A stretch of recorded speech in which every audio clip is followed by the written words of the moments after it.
Hello, Star Wars fans, and welcome to episode 115 of Journey into Legends. Today we're reading the second book in the MedStar duology, Jedi Healer, by Michael Reeves and Steve Perry. Released in 2004, Jedi Healer continues the story of the first book, following the surgeons on Drongar, including Jos Fondar, Tok Latrine, and Barriss Offee. I really enjoyed my time with the first book, so I'm super excited to jump into this one. Without further ado, let's read and review.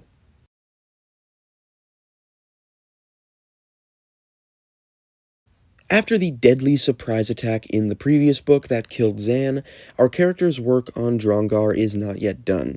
Just like the last book, we spend this one with our surgeons as they continue their medical work for the Republic.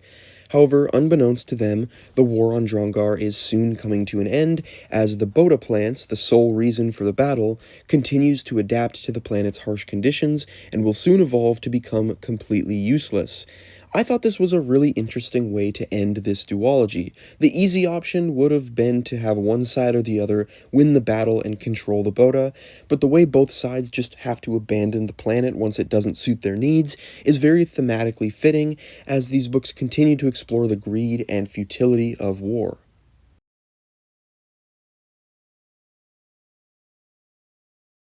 But it's not only the Republic and the Separatists who are intent on controlling the Boda, because Black Sun continues to smuggle the drug in the shadows.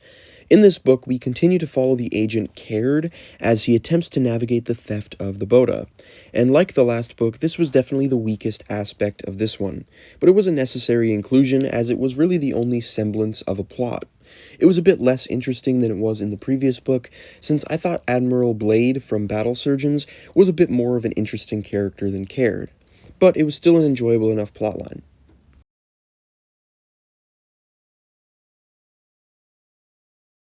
Just like the last book, this one excels in the character department, as we once again follow the surgeons and doctors of Rimzu 7. Jos and Tolk experience a big hiccup in their relationship as they deal with Jos's family traditions.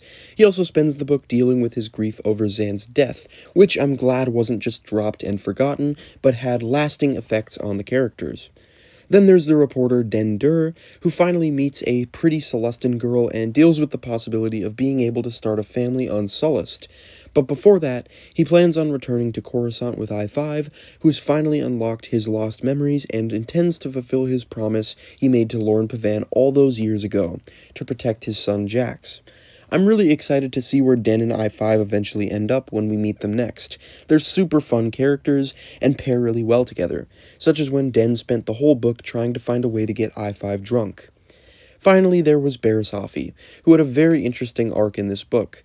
After accidentally injecting herself with Boda, she realizes that the drug massively unlocks her force potential and hugely heightened her awareness and perspective on the universe. It even helped her uncover the identity of the spy in the camp, which wasn't Tok Latrine like I thought, although the book did play with that possibility. No, the spy was actually Chloe Merritt, which ended up being pretty underwhelming since he was probably the most boring character in the camp, but I think the scene of the reveal was handled really well, so it still held a lot of weight, as did the scene of Joss confronting Chloe Merritt and killing him. Anyways, Barriss's arc was an unexpected one, as she basically dealt with the temptation and addiction to Boda. This also served as her trials to become a Jedi Knight, and I think it helped to justify her inclusion in these books, as prior to this book's conclusion, I felt like Barriss was a bit out of place here. Finally, we were introduced to a new character, Zan's replacement, a young doctor named Cornell Divini, also known as Yuli. There's not much to say with him, he's not nearly as fun of a character as Zan was, but he served his purpose well.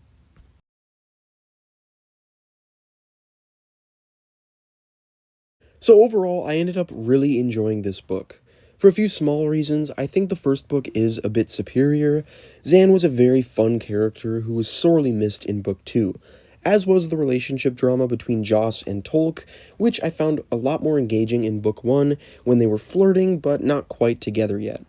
I also thought the ending to book 1 was a bit more thrilling and memorable, although both books told a very cohesive and satisfying story.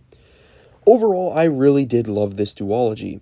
Sure, it was a bit thin on plot, but these characters were so extremely lovable, I'm definitely going to miss them, even though I'm sure we'll see some of them return in later books.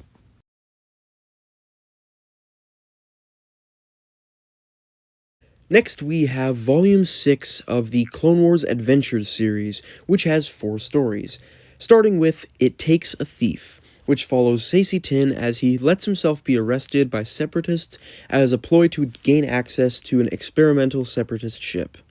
This one was decent. I enjoyed seeing Saesee Tiin, and his dynamic with his ally, the thief Najia, was a bit of fun. Although for some reason they got his lightsaber color wrong in the story, even though it was accurate on the volume's cover.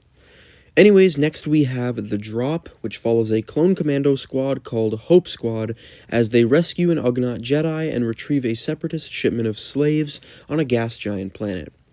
This one was a bit weird. The action was really silly, and for some reason, the commandos glided in using umbrellas like it was Fortnite or something. It was just a really weird story overall.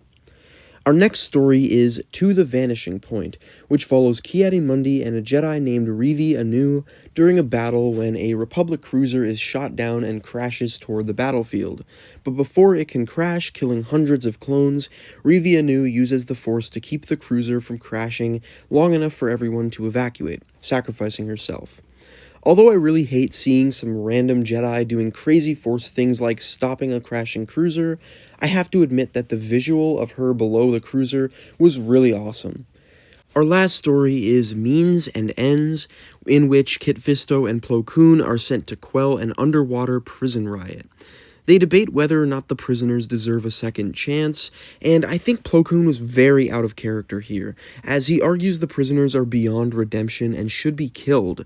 He also at one point calls Kit Fisto Master Plo. He calls Kit his own name.